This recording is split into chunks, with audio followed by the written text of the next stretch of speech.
نحمده ونستعينه ونؤمن به ونتوكل عليه ونعوذ بالله من شرور انفسنا ومن سيئات اعمالنا من يهده الله فلا مضل له ومن يضلل فلا هادي له اشهد ان لا اله الا الله وحده لا شريك له واشهد ان محمدا عبده ورسوله ارسله بالهدى ودين الحق ليظهره على الدين كله ولو كره المشركون يا أيها الناس اتقوا ربكم الذي خلقكم من نفس واحدة وخلق منها زوجها وبث منهما رجالا كثيرا ونساء واتقوا الله الذي تساءلون به والأرحام إن الله كان عليكم رقيبا يا أيها الذين آمنوا اتقوا الله وقولوا قولا سديدا يصلح لكم أعمالكم ويغفر لكم ذنوبكم ومن يطع الله ورسوله فقد فاز فوزا عظيما يا أيها الذين آمنوا اتقوا الله حق تقاته ولا تموتن إلا وأنتم مسلمون أما بعد فإن خير الكلام كلام الله وخير الهدي هدي محمد صلى الله عليه وسلم وشر الأمور محدثاتها وكل محدثة بدعة وكل بدعة ضلالة وكل ضلالة في النار أيها الإخوان والأخوات أوصيكم عباد الله وإياي أولا بتقوى الله. My dear respected brothers and sisters, I would like to remind, first of all, to my own soul and all my brothers and sisters present here regarding taqwa. It's only those who have taqwa in their life will be successful in this world and hereafter. May Allah subhanahu wa ta'ala bless us among the Muslims. Amen. So, dear brothers and sisters, I would like to take you all to the time of Prophet Muhammad sallallahu alaihi wasallam. To be more specific, during the time Uhud, the battle of Uhud was going to take place. So, the Muslim camp, the believers, the Muslims, the mu'mins, they were all set. They were all being ready for the battle. So there were two opinions. So one of the opinions was to go out of Medina and confront the Meccans and have a battle over there. And there was an opinion which said we should stay back in Medina, and when they come we can have a battle. But Rasulullah, based on the opinion, the majority opinion, he decided to go out of Medina to confront the enemy. The believers all obeyed Rasulullah, except a few of them. They are the munafiqs. The munafiqs, who are munafiqs? The munafiqs are those who pretend to be Muslims. They don't have the real iman in their heart. They fake to be a Muslim. So they embrace Islam, maybe because of some external pressure, or to get some advantage of being as a Muslim. So these individuals, these munafiqs, these hypocrites, they always try to pull down Prophet sallallahu alaihi wasallam. So for them, they didn't want the Muslims to win the battle. So basically they didn't want to have the battle itself. So they said to Prophet Sallallahu Alaihi Wasallam, their opinion was, so we should not go outside and confront the enemy. So let's wait here, and once they come, then we can fight. But when the decision was made to go out of Medina and fight, the Muslims were ready and they set out for the battle. But these munafiqs, they had to follow the Muslims, and unwillingly they followed the Muslims.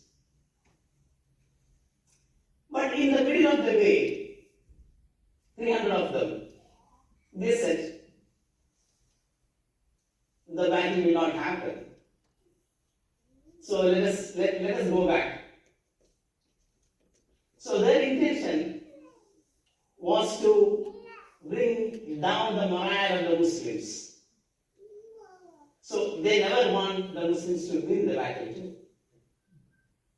So at that time, the Muslims told them, you came with us, so just come with us. If you don't want to fight, just defend, or just come with us to be with us, so that the enemies will think that we have huge number, at least we can make them scared. But these people said, no, we are going back.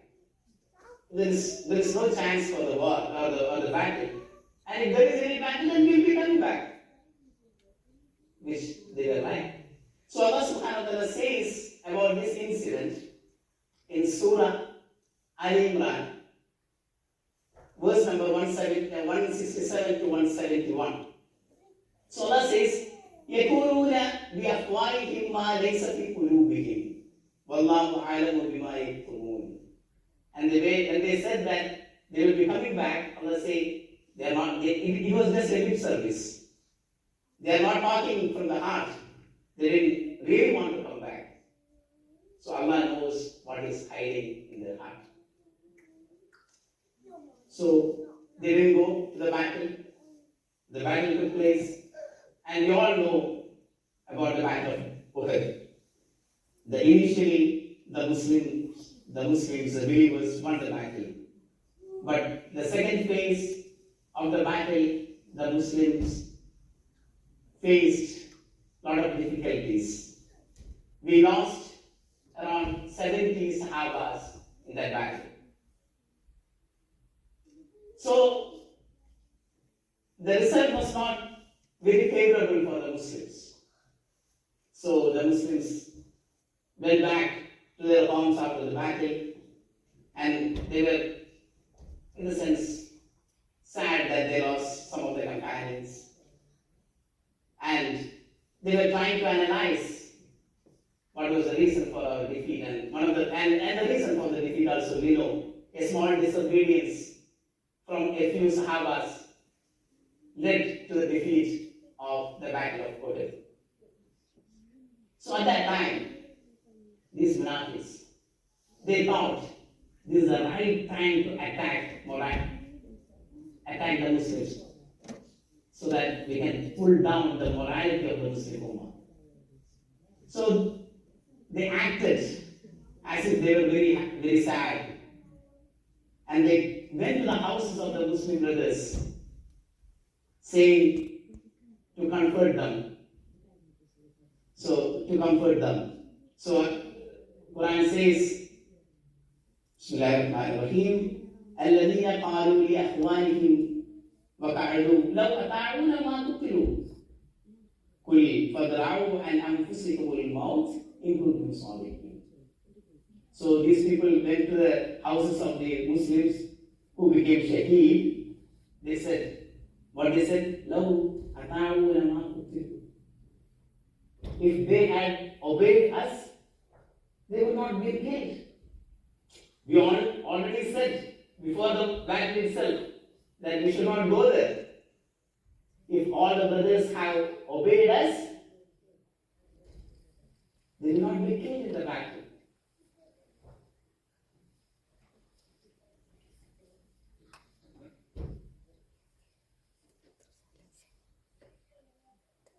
So, dear brothers and sisters,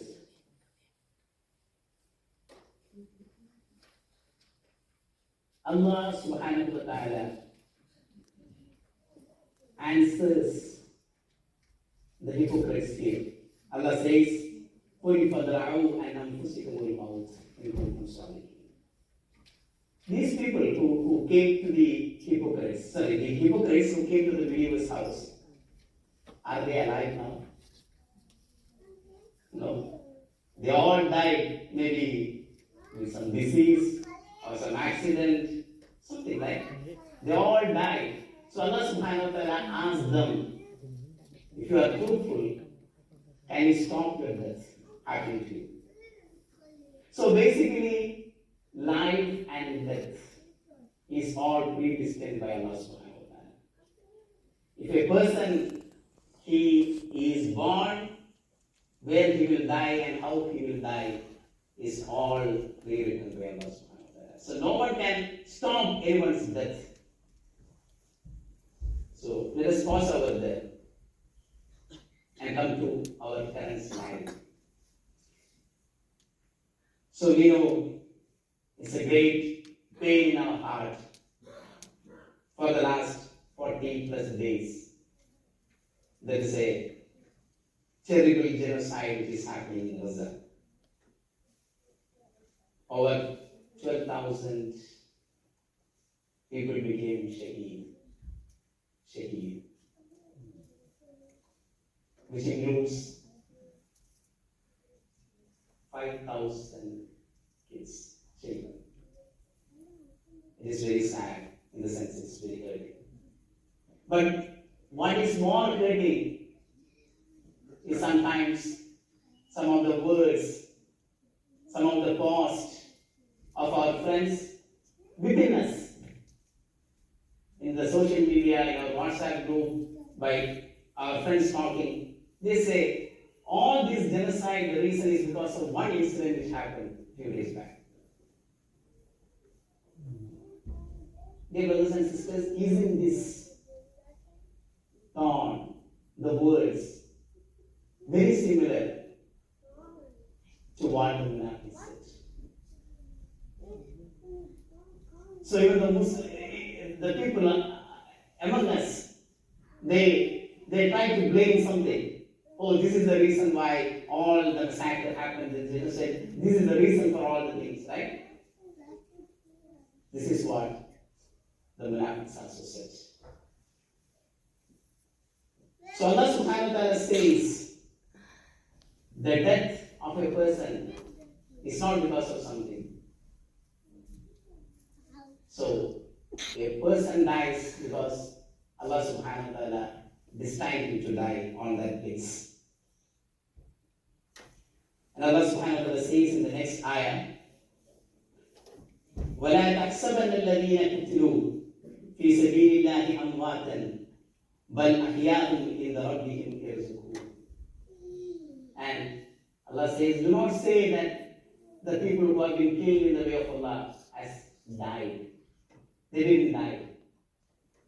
They are still alive with Allah subhanahu wa ta'ala, and Allah provides them with the divine rizq.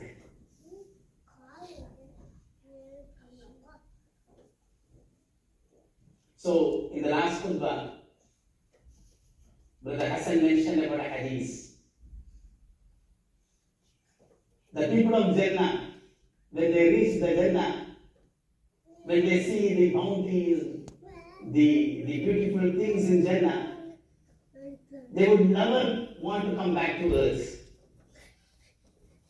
But there will be one group of people who wants to come back to the earth. Those are the shaheed. Those are the people who was killed in the way of Allah subhanahu wa ta'ala. And they want to come back to the earth and fight against injustice and then become shaheed and go back to Allah subhanahu wa ta'ala. And in one of the hadiths of Rasulullah sallallahu alayhi wa sallam, Rasulullah said that the shaheed, they will be like small birds flying in the heaven. In Surah Yasin, Allah says, about the person who was killed, and he says, here the Qur'an Jannah. When the person was killed, when he was on the way of Allah subhanahu wa ta'ala, and he was asked to go to the Jannah, and when he saw all the bounties of Jannah, he said, what if the people know about this?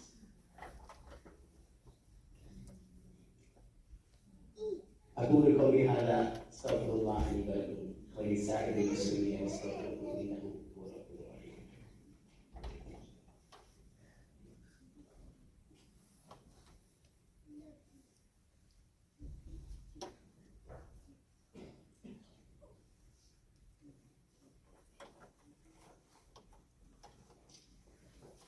الحمد لله والصلاة والسلام على رسول الله. We are all Muslims. Being a Muslim is not just believing in Allah, believing in His prophets, believing in His books, believing on the day of judgment, believing in heaven. It's not even just praying 5 times a day, or giving zakat, or fasting in the month of Ramadan, or going for Hajj. Or it is not just confined in just obeying the rules of Allah subhanahu wa ta'ala, obeying the rules in divorce, or inheritance, something like that. But being a Muslim, we have a great responsibility. That responsibility is to be a witness for truth and justice. Allah subhanahu wa ta'ala says in the Quran, وَكَذَلِكَ جَعَلْنَاكُمْ أُمَّةً وَسَطًا لِتَكُونُوا الشُّهَدَاءَ عَلَى النَّاسِ وَيَكُونَ الرَّسُولُ عَلَيْكُمْ شَهِيدًا. And we have made you into the most beautiful community, a balanced community, أُمَّةً وَسَطًا لِتَكُونُوا الشُّهَدَاءَ عَلَى النَّاسِ. And the reason why you have been made into a balanced community is so that you become shaheed, you become a witness out to the mankind for truth, justice, for Islam. As Prophet sallallahu alaihi wasallam was a shaheed over you, the Prophet sallallahu alaihi wasallam was a shaheed, a witness over you. So think of something like this. Rasul sallallahu alaihi wasallam is something like a sun, and which radiates the light, and we are the moon, which gets the light from the sun and reflects to the world. So, as a Muslim, it is our responsibility to be a shaheed, a witness over to the mankind for the justice, for peace, for Islam, for all other good things. So, as I said, being a Muslim, the Shahada is one of the fundamental core concept of Islam, Shahada. So we come to Islam, we come to the fold of Islam by saying the word of Shahada, the kalima of Shahada.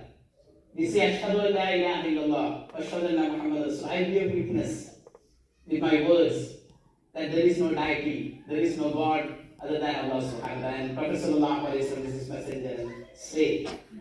And once we do the Shahada, it becomes our obligatory to perform the Shahadatul Haqq, the Shahada with our life, our actions.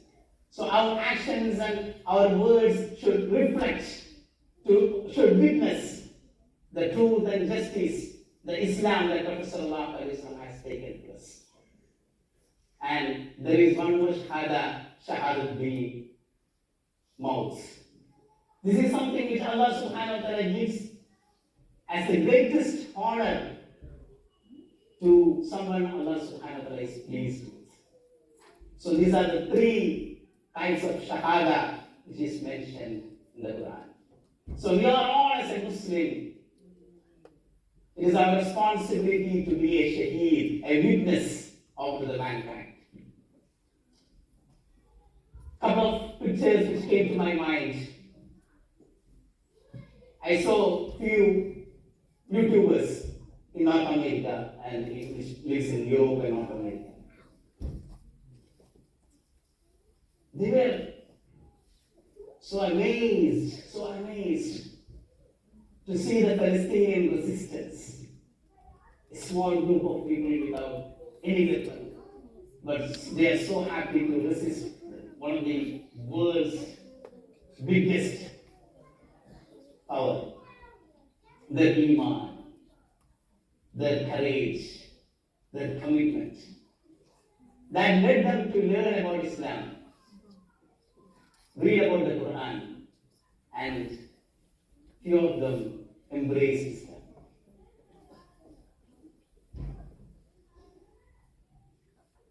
Another video that was circulating in WhatsApp. It was a lady, our sister, who is in Gaza. She is in her prayer clothes, and with her is a small child. And she says, every day, and her face was shining like noor. There was a noor in her face. Like she was very happy, smiling. And he says, every day, I sit in my prayer clothes. I recite the Quran, and I always with my child. I don't know any time I will be bombed. So I want to go with Allah with happiness as a shaheed. So what we see, two incidents. The first picture we see, they do the shahada by their actions. Their commitment, their life, they become witness of Islam. It encourages others to accept Islam just by seeing their actions. They did the true shahadatul haq.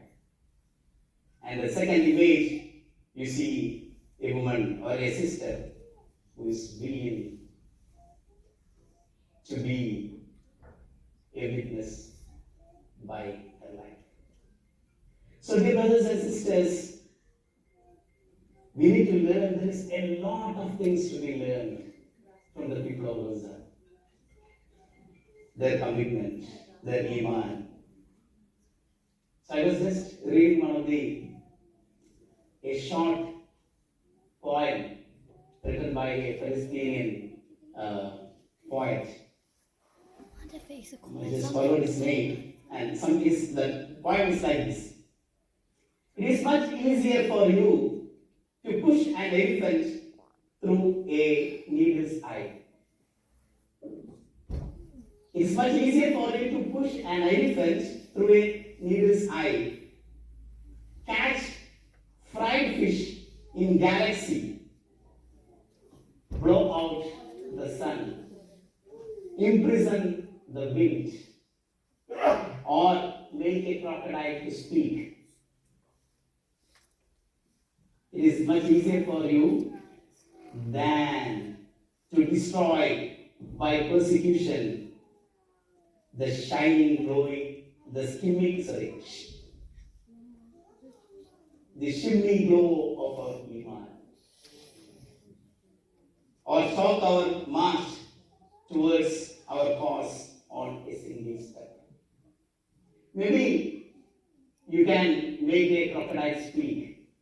Maybe you can move an elephant inside a needle eye, but you cannot stop our iman. You cannot take away from our iman. So, dear brothers and sisters, there is a lot of things that we need to learn from the people of this. So, as I said, it is our responsibility to be a shaheed. And it is a test for them and also a test for us. How we respond to that. Two things. And when it is a test for them, it is a test for us in the sense Allah is checking how we are responding, our brothers and sisters in Gaza. The second thing is, the fate or the state that our brothers and sisters in Palestine are in can happen to us any time. So, inshallah, so let us conclude my khutbah with a few things that we should do actually at this time. The first thing that we should do, the greatest weapon of us, is to make dua for our brothers and sisters. So, I don't want to speak more about that. Yes, the dua for an oppressed is the most strongest dua.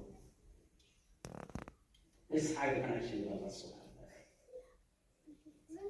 And when we make a dua, yes, externally, we are showing our solidarity with the people of Palestine. Second thing is to speak up. We need to speak up for the oppressed.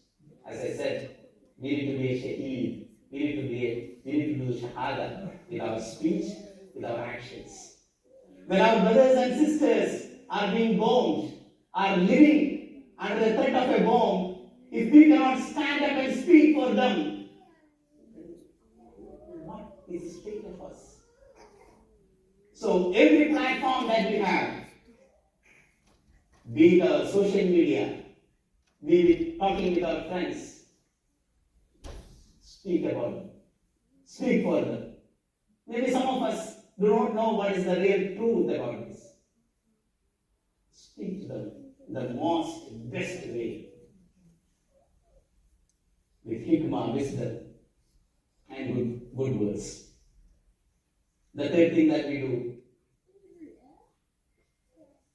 and one of the greatest protests that we can do, is to boycott the products of the people who directly or indirectly are helping the oppressed.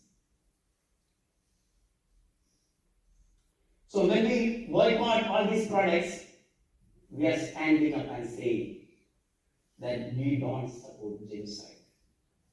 We are for justice. At least we stand peacefully and say not to atrocities. Dear brothers and sisters, for sure, the victory will be always for the truth. And victory is very near us.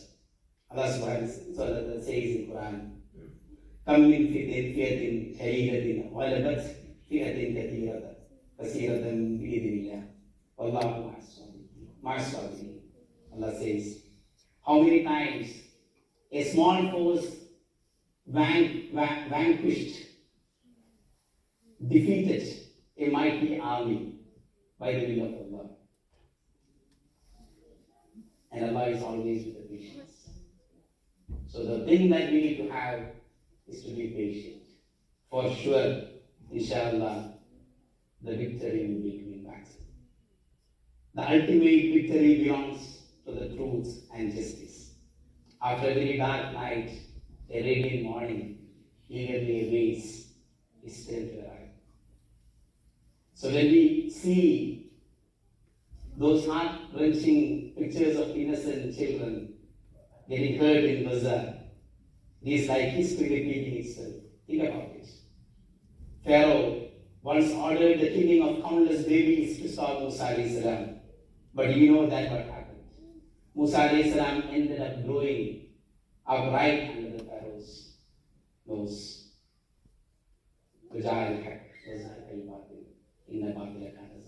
For sure, inshallah, the victory will be always for the believers and the truth. May Allah subhanahu wa ta'ala grant victory and lawless against oppressors. Allahumma wali al-mu'minina wal-mu'minat wal-muslimina wal-muslimat